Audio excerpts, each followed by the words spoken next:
बिस्मिल्लाहिर्रहमानिर्रहीम। अस्सलाम वालेकुम नाज़रीन, आप यूट्यूब चैनल देख रहे हैं। मैं इमरान खान हूँ। इमरान खान साहब के साथ हुआ है और ये बातें सारी दुनिया अब जानती है। इसके अंदर और हम क्या करें, अब तो सिर्फ आवाम का खड़ा होना बाकी है। अगर किसी को लगता है ना कि इस निज़ाम से उसे पहले कोई उम्मीद थी, तो ये उम्मीद तो बहुत पहले ख़त्म हो जानी चाहिए थी। इमरान खान साहब जाते जाते वो आखिरी जुमला बोल गए जिसके अंदर सारी हिकमत है। उन्होंने कहा जी, जिद्दोजहद इबादत है और मैं शहादत के लिए तैयार हूँ। ये इमरान खान साहब ने कहा है। नाज़रीन, कुछ चीज़ों से तवज्जो भी हटाई जा रही है। लेकिन इमरान खान साहब को अब हो सकता है उनकी जेल को भी शिफ्ट कर दिया जाए, उनके ऊपर मजीद सख्ती की जाए, उन्हें कहते तन्हाई में डाल दिया जाए। इमरान खान ने अपने साथ होने वाले तशद्दुद का जिक्र किया और कहा कि उनके साथ जो गैर इंसानी सलूक किया जा रहा है वो इंतहाई सख्त और नाकाबिले कबूल है। उन्होंने वादे तौर पर कहा कि उन्हें ज़हनी अजियत दी जा रही है।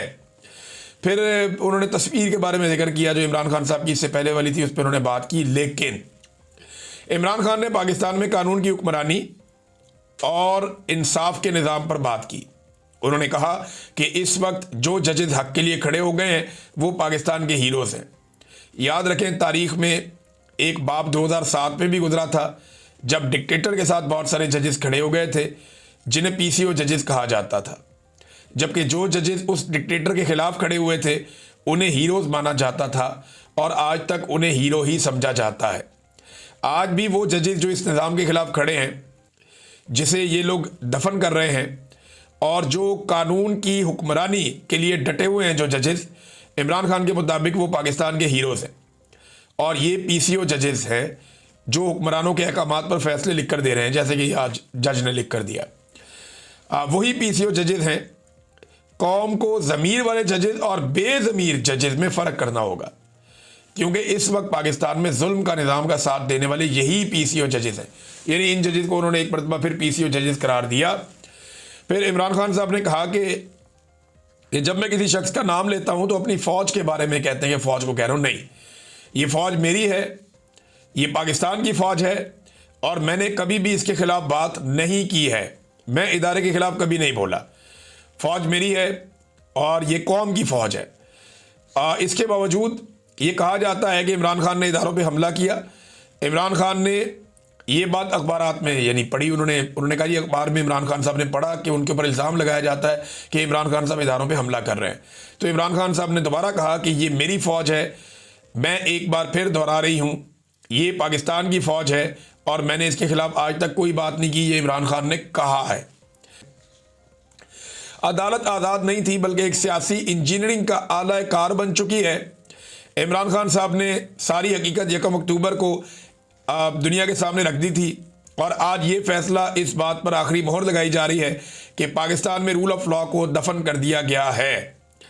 और जनाब, बदनुमा तरीन एक स्याह बाब है ये फैसला। देखिए, यहाँ पाकिस्तान में तोशाखाना के कानून में लिखा हुआ है कि आप गाड़ी नहीं ले सकते, बाकी चीज़ें आप ले सकते हैं।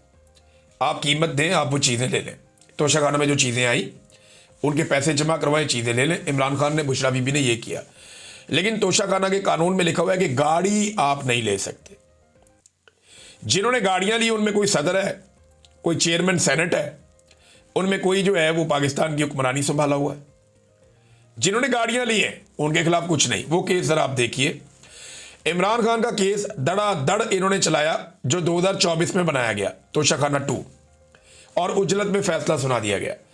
जबकि जो गाड़ियों वाला केस है, तोशाखाना से गाड़ियां लेने वाला केस, चाहे नवाज शरीफ है, यूसुफ रज़ा गिलानी है, आसिफ अली जरदारी है, मरियम नवाज है, वो केस 2019 में बना। आज 6 साल गुजरने के बावजूद उस केस में कुछ नहीं हुआ। 50 से ज़्यादा समातें हो चुकी हैं तोशाखाना से गाड़ियां निकलवाने वाले केस में, और तोशाखाना के कानून में लिखा हुआ है कि गाड़ी नहीं निकलवाई जा सकती। नैब बड़ा मुतहर्रिक था माजी में, लेकिन अब ये केस आगे ही नहीं बढ़ रहा। हो ये रहा है कि FIA के बाद दोनों केस गए, तोशाखाना 2 वाला भी गया और ये वाला केस भी गया जो 6 साल से चल रहा है गाड़ियों वाला।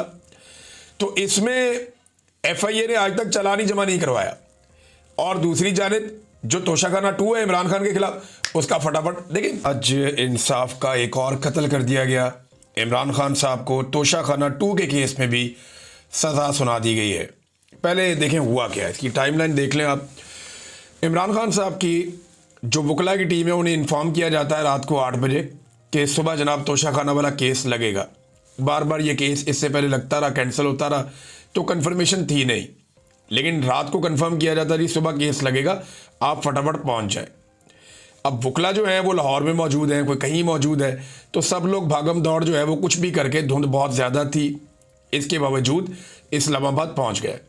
फैमिली को अंदर नहीं जाने दिया गया और मखसूस लोगों को अंदर ले जाया गया। वकला को भी अंदर नहीं जाने दिया गया, सिर्फ सलमान सफदर साहब को अंदर जाने की इजाज़त मिली। अंदर उन्होंने क्या देखा और जो बाकी लोग हैं सोर्सेज वो क्या बताते हैं कि इमरान खान साहब और बुशरा बीबी जो है वो जो अदालत बनाई गई है अडियाला जेल में वहाँ पे मौजूद थे। जज शाहरुख अर्जुमंद वो जज साहब की कुर्सी पे आकर बैठ गए और अभी इस केस के अंदर मज़ीद कुछ दलाइल और मज़ीद कुछ शवाहिद सुने जाने थे।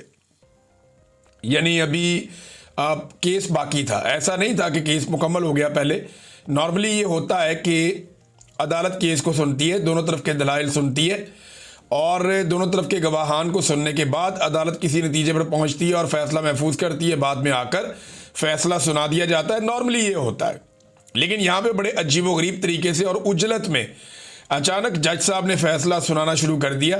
जो ऐनी शाहिदीन है उनमें से कुछ ने यह बताया कि इमरान खान साहब को जब बुलाया गया तो इमरान खान साहब नहीं उठे और इमरान खान साहब मुस्कुरा रहे थे, वो बुशरा बीबी से बातचीत कर रहे थे और जज ने फैसला सुनाना शुरू कर दिया।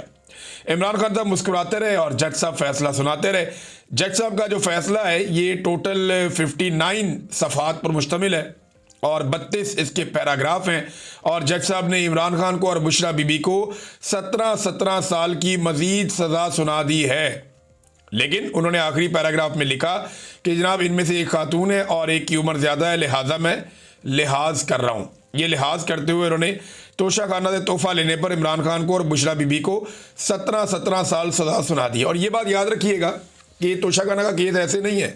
पहले तो आप ये देख लें कि सज़ा सुनाई और उसके बाद इमरान खान साहब के साथ मैन हैंडलिंग की गई उनकी अहलिया के साथ, और ये बात इमरान खान साहब की बहनों ने जो इन्फॉर्मेशन बाहर आई उसकी बुनियाद पर कहा कि उन्हें बाकायदा धकेला गया। वहाँ पे जेल के अंदर पुलिस की भारी नफरी वहाँ पे मौजूद थी और सलमान सफदर साहब को भी मैन हैंडल किया गया, उन्हें भी खींचातानी की गई ताकि इमरान खान साहब कोई ज़्यादा पैगाम दे ना सकें।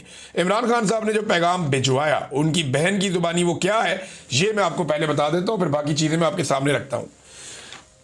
अलीमा खानम कहती हैं कि आज मैं आपको बताना चाहती हूँ कि जैसे सलमान सफदर ने रात को हमें फ़ोन किया, धुंध थी, मैं यहाँ थी, बहनें लाहौर में थी, कज़न भी लाहौर में थे, तो जनाब ये बड़ी मुश्किल से वहाँ पे पहुँचे और मीडिया को तो इस बात का इल्म है, लेकिन हम अपने नाज़रीन को ये बताना चाहते हैं कि यहाँ नाका लगाया हुआ था, अंदर जाने नहीं दिया और पिंडी की तरफ से तकरीबन 1 किलोमीटर पहले एक और नाका लगाया गया था और गोरखपुर की तरफ भी तकरीबन 1 किलोमीटर पहले नाका लगाया हुआ था और ये इस मकाम पर भी नाका लगा हुआ है जहाँ इस वक्त हम खड़े हुए हैं।